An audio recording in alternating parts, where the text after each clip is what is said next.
अब कल जो हमने चर्चा की थी वो समय की कमी की वजह से बीच में ही कट गया था। आज हम लोग थोड़ा सा वहाँ से आगे बढ़ेंगे और एक एग्जाम्पल को देखेंगे।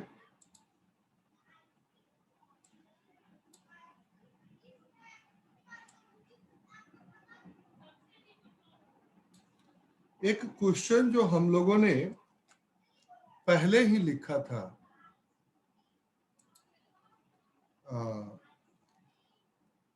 उसकी बात होगी। ऊपर में आप देखेंगे तो हमने इस क्वेश्चन की चर्चा की थी और 9x² + 12x - 60।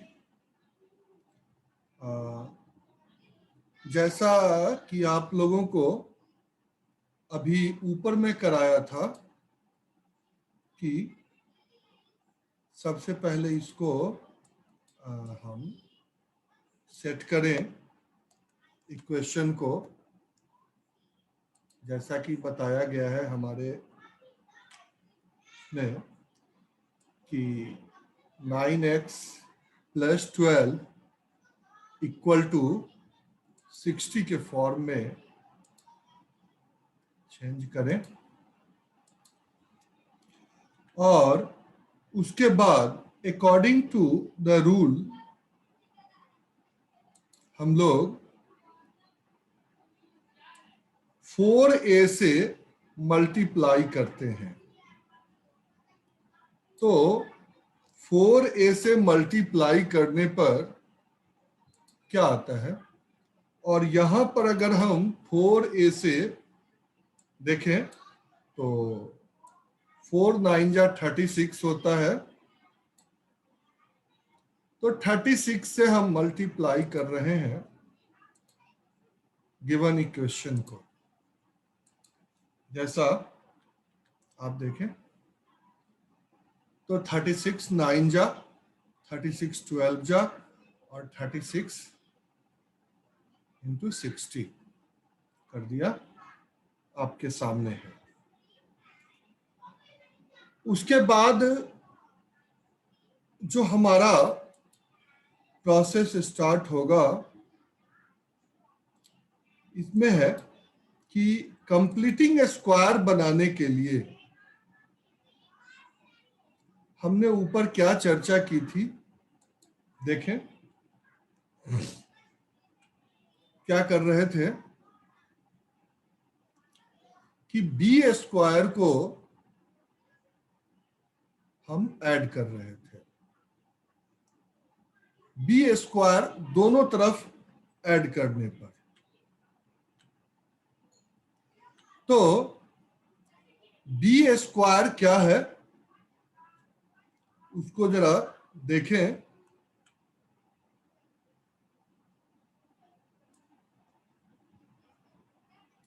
ताकि ये a + b का होल स्क्वायर का शेप धारण कर ले।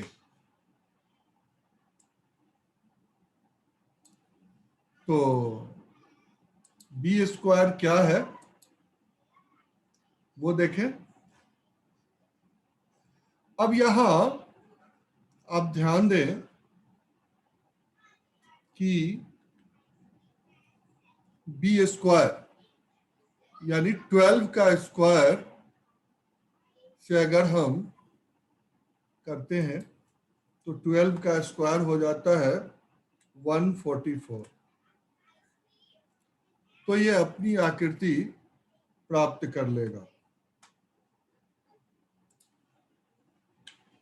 उसके बाद हमारा जो ये समीकरण बन के तैयार होगा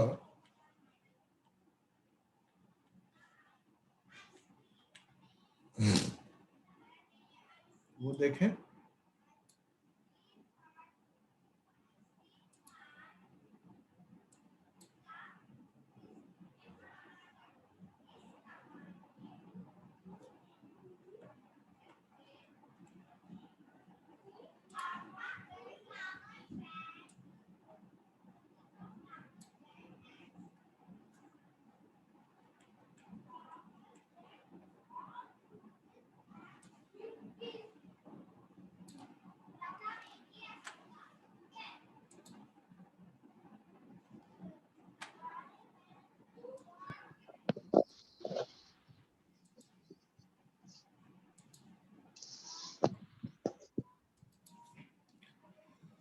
यानी 12 का स्क्वायर 144 दोनों तरफ आपने ऐड किया तो पहला जो आपका सेगमेंट आ गया वो हो गया 18x + 12 का होल स्क्वायर और दूसरी तरफ 144 और +2160।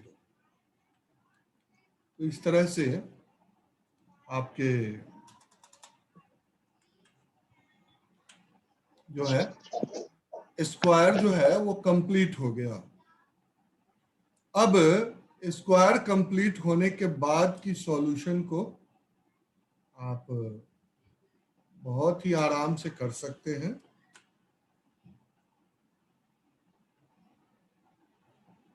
तो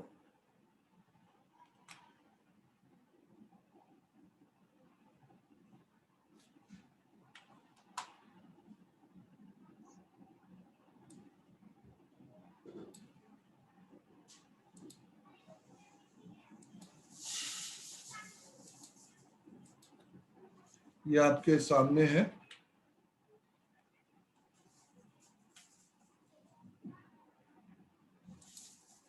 और क्वाड्रेटिक जो मेथड हमने अप्लाई किया था इसके अनुसार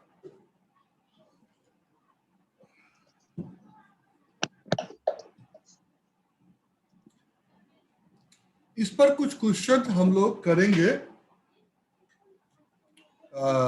लेकिन थोड़ा सा आगे की बात करने के बाद,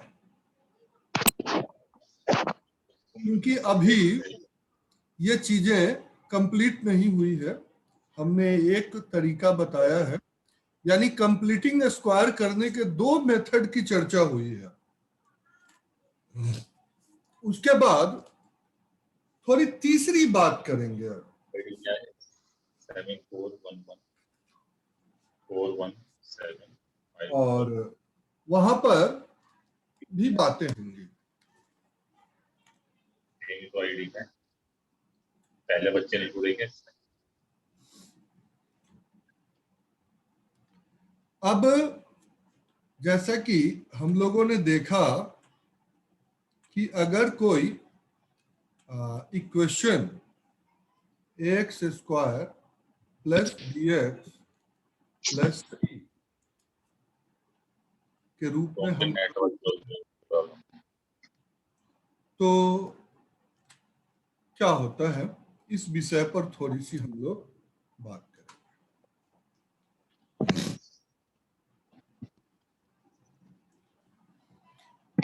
विषय में हम थोड़ा सा और चर्चा करते हैं।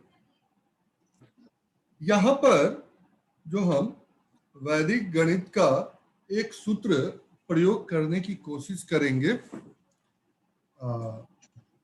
लेकिन ये सूत्र आज हम इसको जान पाए हैं कि ये वैदिक गणित का सूत्र है, लेकिन जिस समय श्रीधराचार्य ने इस विधि को किया था उस समय इसकी ऐसी व्याख्या नहीं थी।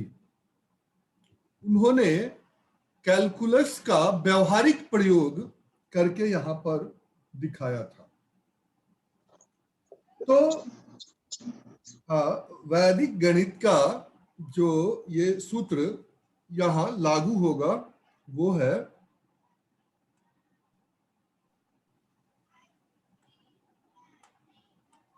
चलन कलनाभ्याम।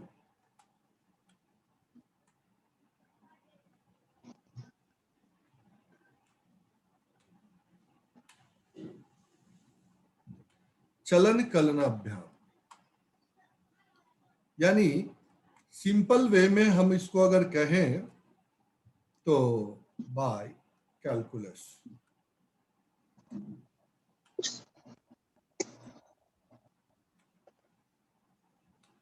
बाय कैलकुलस के माध्यम से हम इसको सॉल्व करेंगे। तो इसमें सबसे पहले कहा कि अगर इसको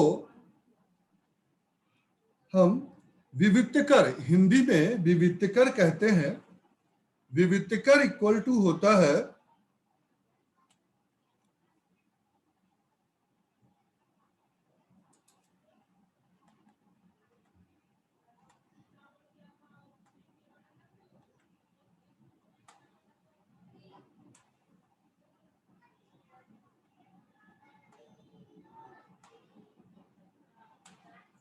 बी स्क्वायर माइनस 4ac, ऐसा विविक्तकर होता है। और इसके दोनों वैल्यू के लिए श्रीधराचार्य ने बातें की थी। ये पॉजिटिव भी हो सकता है और नेगेटिव भी हो सकता है। इसका वर्गमूल, अब वो कहते हैं कि अगर सीधा उन्होंने ये बताया कि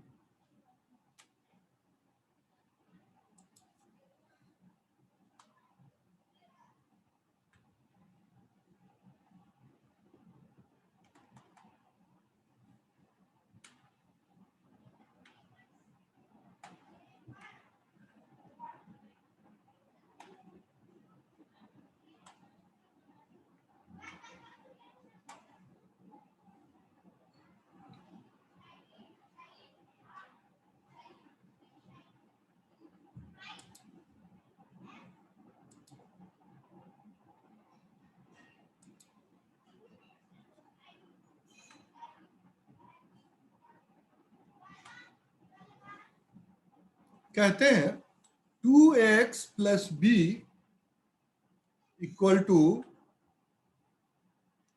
प्लस माइनस डी, ऐसी चर्चा उन्होंने की है। रूट अंडर डी का पॉजिटिव मान लेने पर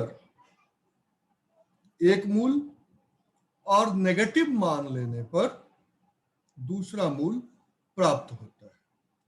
अब चलन कलनाभ्याम यहां कैसे, उन्होंने सीधा श्रीधराचार्य ने यही बात लिखी 2ax plus B equal to plus minus root under d, ऐसा उन्होंने लिखा।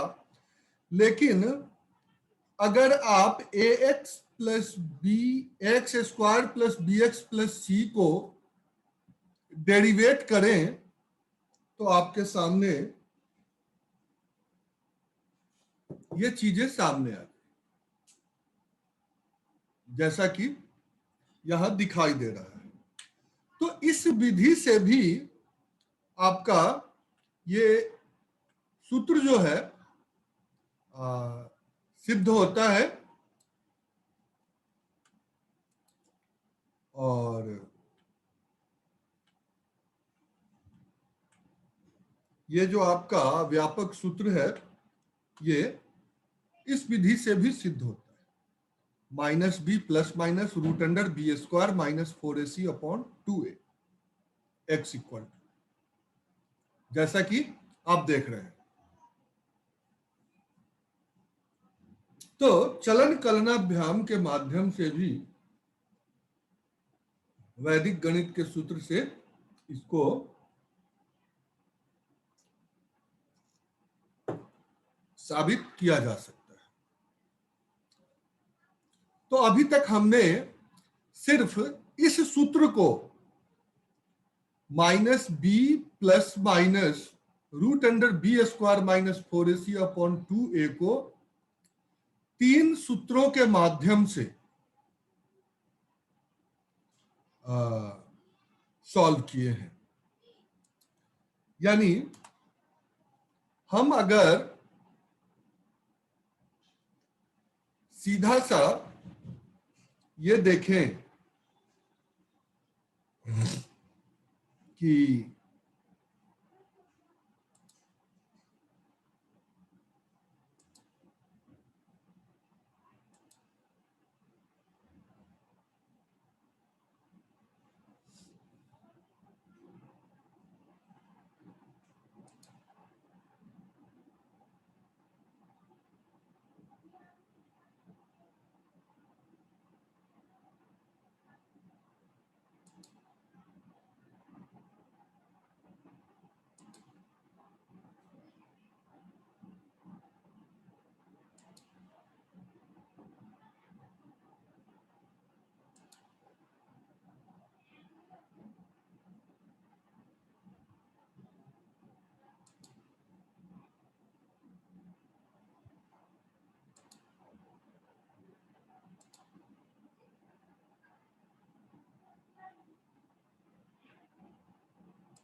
अगर इसको हम डेरिवेट करते हैं तो यहां तक पहुंचते हैं। तो इस तरह से हमारे एक और जो है मेथड यहां कंप्लीट। अब इन तीनों मेथड का प्रयोग करके एक दो प्रश्न हम कर सकते हैं।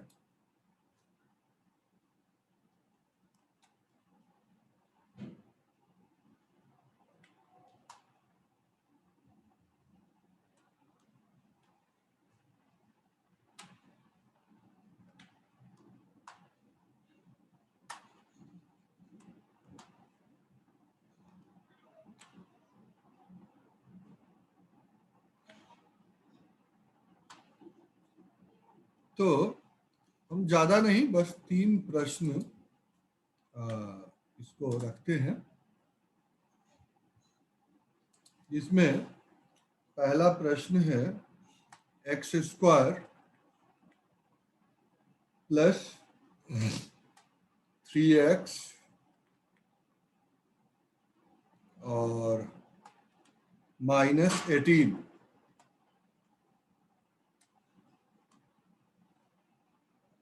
इसको सॉल्व करेंगे। दूसरा प्रश्न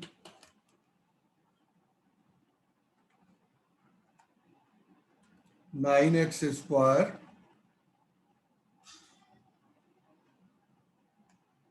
माइनस 3x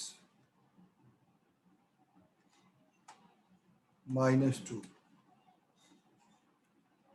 और तीसरा प्रश्न है x² माइनस 4x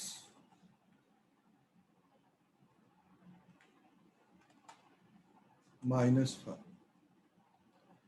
इन तीनों प्रश्न को एक बार आप लोग सॉल्व करेंगे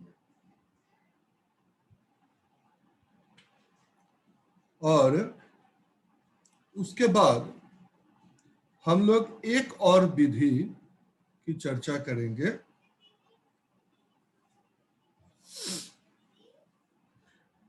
जिसमें सूत्र का प्रयोग होगा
ऊर्ध्व तिर्यक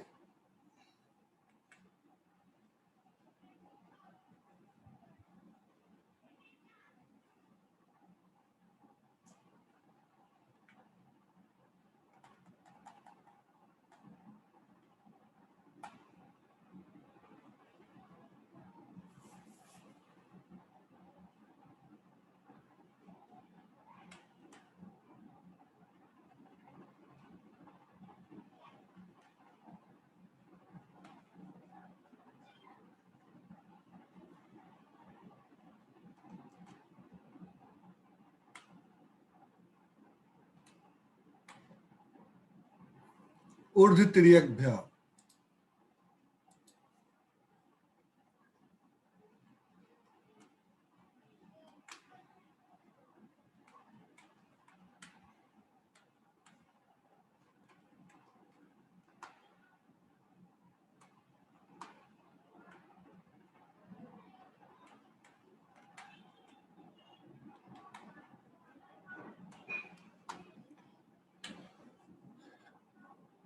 इस सूत्र का तब तक आप लोग इस ऊपर के तीनों क्वेश्चन का आंसर निकालें।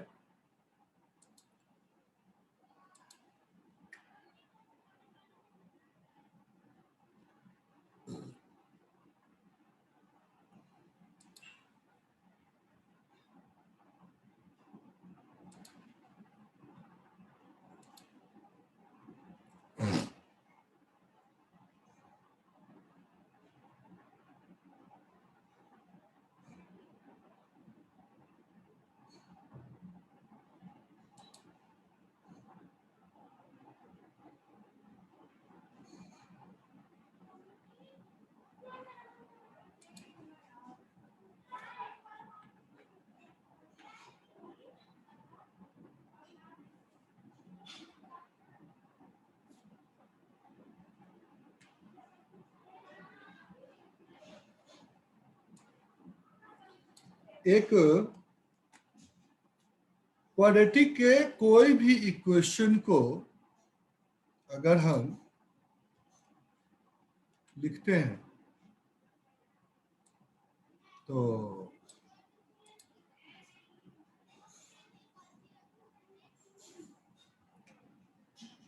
सबसे पहले ध्यान देते हैं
इस तरह से इसके ए का 2 फैक्टर लेते हैं। इसमें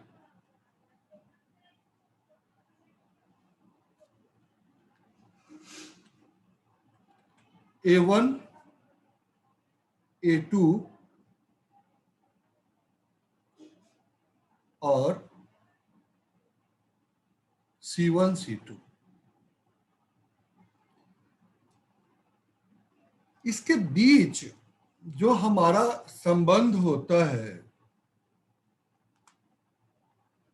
वो क्या होता है, इसको देखेंगे।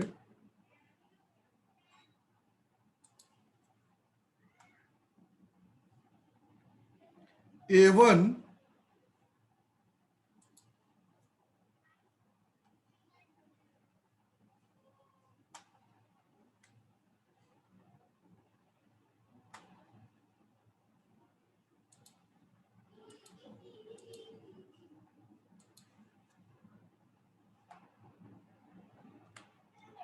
A1 C2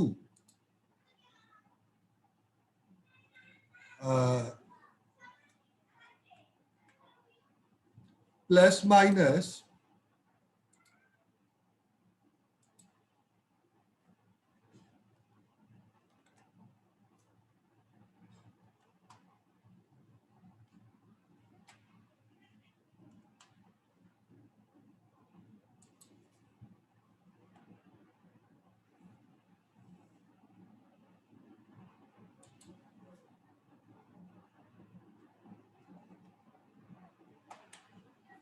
A2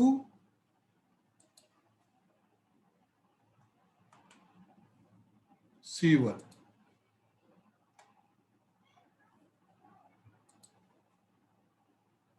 equal to B हो जाता है।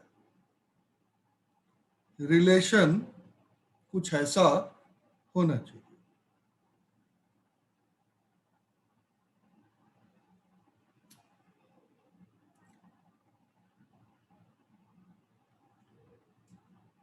तो इसके 2 फैक्टर जो आपके बनते हैं वो कुछ ऐसे बनेंगे।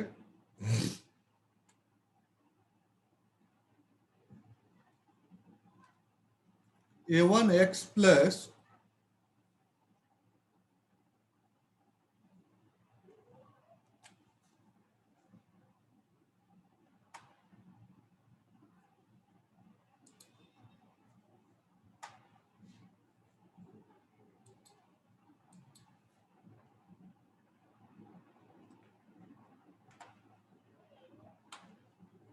C1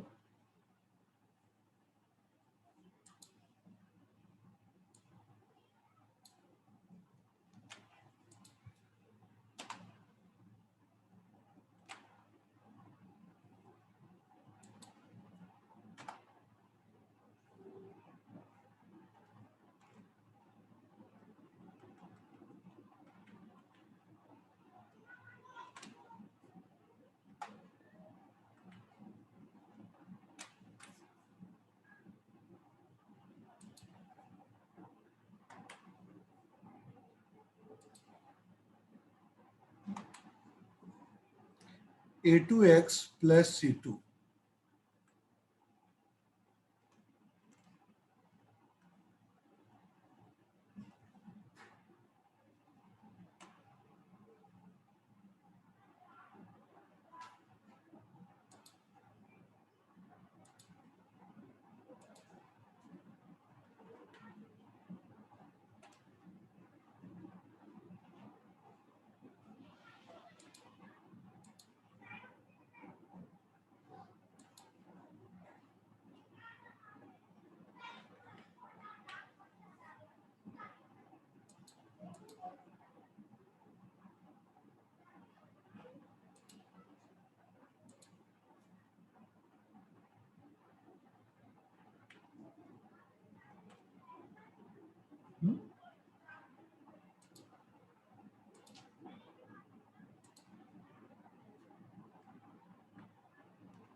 खैर ये थोड़ा सा प्रॉब्लम क्रिएट कर रहा है।